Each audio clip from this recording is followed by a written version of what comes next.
got a wire spring to keep it stable so it doesn't collapse on you. So that's nice, almost like a regular old-fashioned dryer.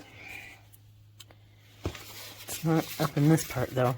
What's really nice is the size of this.